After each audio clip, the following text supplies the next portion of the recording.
Well, I'm sure by now all of you are aware that Woodmore are the online expert when it comes to spare parts.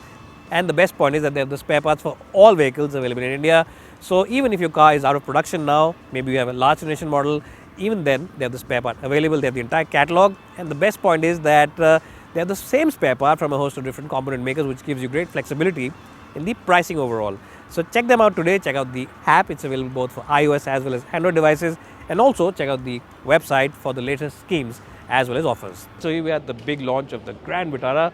This of course is a brand that Maruti Suzuki is bringing back to India, and from the proportions from the side on, it really does look massive. It has a great amount of presence, that's for sure.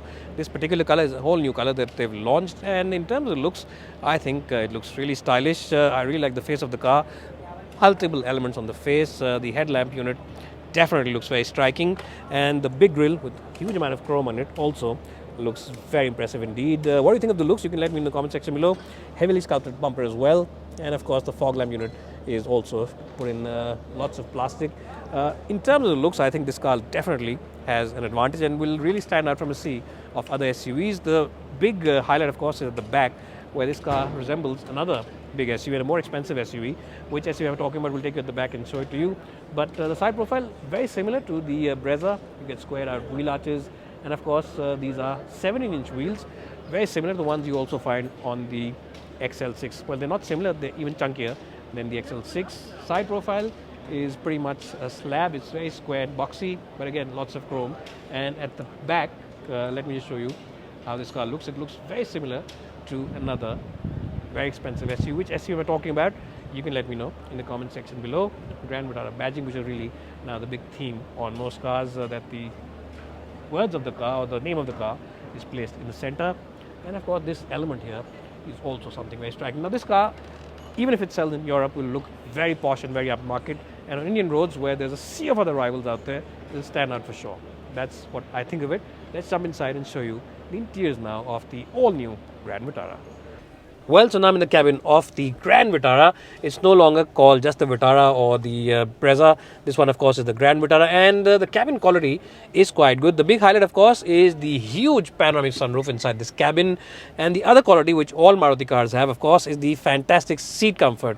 These seats are very good in terms of comfort. You get a lot of brown elements, and you also get these bolsters on the sides, which should definitely give you good grip when you push into corners. So these seats should hold you well. You of course get a big touchscreen, and the overall design of this dashboard and the overall quality is very similar to the Brezza. The design elements definitely are similar kind of cages, but of course the equipment levels is much higher. You of course get this in 4x4 option as well, and over here you get the snow mode as well as a sport mode, and of course this is to hold on to the modes, and the lock function is also available because this car will of course have the four-wheel drive locks, the differential locks. You also get ESP, automatic headlamps, and multiple airbags as part of the kit.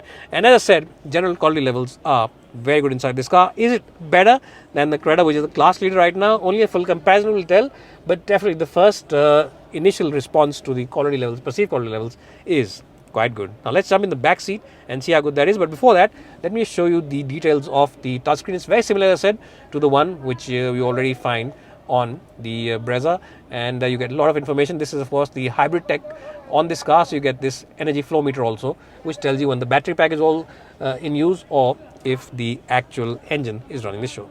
Let's jump in the back and see how good that really is now. Well, so here I'm in the back seat now, the second row of seats, and I have to say that it is quite a decent place for space. It's a little dark and dingy, but even then you can see the amount of legroom is quite good. The front seat has been adjusted from a height and drawing position, so there's no issue of space. AC vents, couple of charging points as well. One is of course USB-A and the other one is USB-C. It's very dark, so you might not be able to see it. Sunroof, it doesn't extend all the way to the back, but it is quite big enough. And of course reading lamps also in the corners, which should be quite okay. The backrest angle of these seats does slide around a bit, rather reclines around a bit, and of course you also get an armrest over here. Now the one thing that is missing, the equipment list is quite good, but the driver's side seat is still electrically not adjustable. You have to adjust it manually, so that's something which is missing on this car, and I think that Maruti Suzuki should have added it, because this really is a posh SUV, and that would have added to the overall flavor. Let's check out the boot of this car now. Well, so let's quickly show you the boot of this car, the Grand Vitara. Once you open up the boot, you'll realize that it's quite a nice and deep boot. You can of course drop the seats down as well. The loading sill is absolutely not present. You can easily slide in and slide out your bags, and of course there's a full-size spare wheel available, and of course there's a battery pack as well, because there's a mild hybrid tech on this car. You have full hybrid, you have mild hybrid, and cars without hybrid systems also available. So you can get all the options. It's a nice and spacious boot, quite a deep boot, and overall I think the space inside this car is generally quite good, and I think you will not be disappointed with the space overall on offer. Anyways guys, if you have watched this video till the end, do give us a like. If you have come here for the first time, please subscribe to this channel, and if you have enjoyed watching the video, do let me know what other cars you want to see. Thanks guys for watching this video.